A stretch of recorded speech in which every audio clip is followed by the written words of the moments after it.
నామ సంవత్సర ఉగాది సందర్భంగా విజయవాడలోని చారిత్రక తుమ్మలపల్లి కళాక్షేత్రంలో నిర్వహించిన అధికారిక వేడుకలో ముఖ్యమంత్రి చంద్రబాబు నాయుడు ముఖ్య అతిథిగా పాల్గొన్నారు. సంస్కృతి, సాంప్రదాయం నుంచి జలభద్రత వరకు సీఎం అనేక విషయాలపై మాట్లాడారు. ఉగాది పచ్చడి మన జీవితాన్నే ప్రతిబింబిస్తుందని, పులుపు, తీపి, వగరు, చేదు, ఉప్పు, కారం ఈ 6 రుచులు జీవితంలో కష్ట సుఖాల్లాంటివని, అన్నీ కలగలిపి ఉండడమే జీవితమన్నారు.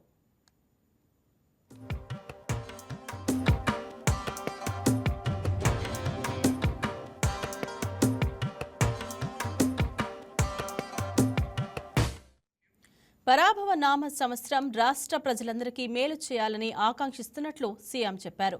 ఈ ఏడాది అంతా మంచి జరగాలని కోరుకుంటున్నామని అన్నారు. ఈ ఉగాది వేడుకల సందర్భంగా 38 మందికి కళారత్న పురస్కారాలు, 122 మందికి ఉగాది పురస్కారాలు, మొత్తం 160 మంది అర్హులైన కళాకారులు, సాహితీవేత్తలు, సేవకులు గౌరవం పొందారు. వారందరికీ సీఎం శుభాకాంక్షలు తెలిపారు. తెలుగు సంస్కృతి వినూత్నతను, పండుగల విభిన్నతను చంద్రబాబు ప్రశంసించారు. సంక్రాంతి మొదలుకొని అన్ని పండుగలకు విశిష్ట ప్రాముఖ్యాలు ఉన్నాయి. నేలను, ప్రకృతిని, నీటిని పూజించడం మన సంప్రదాయం. ఇవి ఆరోగ్యకరమైన జీవన విధానానికి ప్రతీకలు అని అన్నారు. పంచాంగ శ్రవణం మొదలు అన్ని సాంప్రదాయ ఆచారాలను పాటించాలని ప్రజలను ఆహ్వానించారు. మూడోసారి గోదావరి పుష్కరాలు నిర్వహించే గౌరవం తనకు దక్కిందని, ఆ తర్వాత కృష్ణా పుష్కరాలు కూడా వస్తున్నాయని సీఎం ప్రస్తావించారు. నదులను, నీటిని పవిత్రంగా చూడటం మన నాగరికతలో భాగమని చెప్పారు. అత్యంత కీలకమైన అంశంగా చంద్రబాబు నీటి భద్రతా విధానాన్ని గురించి ప్రస్తావించారు. తాగడానికి, సాగుకు, పరిశ్రమలకు, పర్యావరణానికి అన్నిటికీ నీరు అవసరమని, ప్రస్తుతం రాష్ట్ర రిజర్వాయర్లలో 65% నీటి నిల్వలు ఉన్నాయని, మే 15వ తేదీకే సాగునీరు విడుదల చేస్తామని ముందే ప్రకటించారు. నారుమళ్లు వేసుకోవాలని ముందే చెప్పిన ప్రభుత్వం తమదని రైతులకు హామీ ఇచ్చారు. ప్రజలు నమ్మకంగా వ్యవసాయ ప్రణాళిక వేసుకోవచ్చునని, ప్రభుత్వం తోడుగా ఉంటుందని సీఎం హామీ ఇచ్చారు.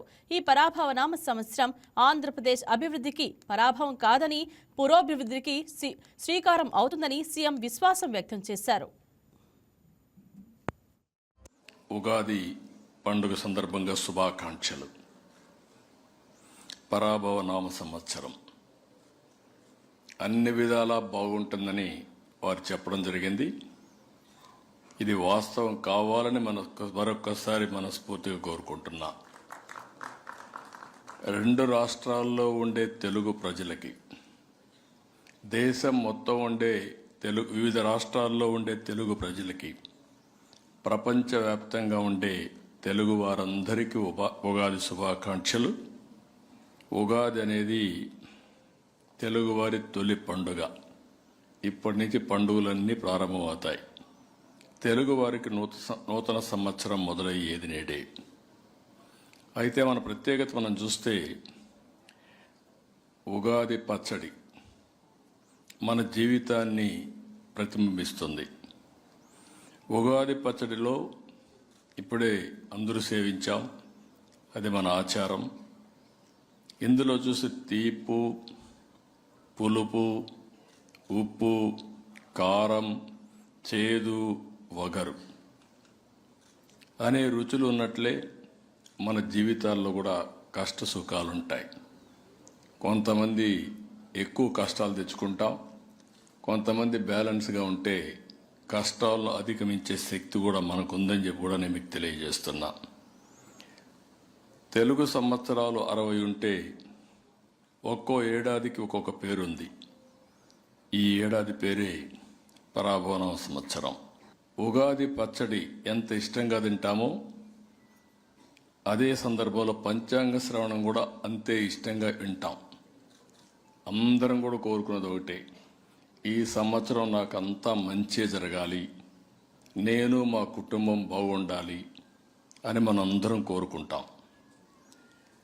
అదే సమయంలో ఉగాది అనేది ఒక ప్రత్యేకత. అందుకే ప్రభుత్వం కూడా తెలుగు వారి పండుగని గౌరవించుకునే విధంగా అధికారికంగా అఫీషియల్గా జరుపుకునే ఏకైక పండుగ ఉగాది పండుగ అని చెప్పి కూడా నేను మీకు తెలియజేస్తున్నాను. అక్కడ అన్ని పండుగలు జరుపుకున్నా అది కుటుంబంలో జరుపుకుంటాం. ఇది అందరం కలిసి ఒకసారి చిన్నప్పటి నుంచి నేను చూశాను. ఆ రోజు ఉగాది జరుపుకొని సాయంత్రం అంతే పంచాంగ శ్రవణం చేసి అది విన్న తర్వాత మనం ఈ సంవత్సరానికి ఏ విధంగా ప్రిపేర్ కావాలనో ప్రిపేర్ అయ్యి ముందుకు పోయే సంస్కారం అంది. అలాంటి సంస్కృతి. ఉగాది పురస్కారాలు 122 మందికి ఇస్తున్నాం. ఎంపిక చేశారు. వారందరికీ మనస్ఫూర్తిగా అభినందనలు, శుభాకాంక్షలు మరొకసారి మీ అందరికీ తెలియజేస్తున్నా.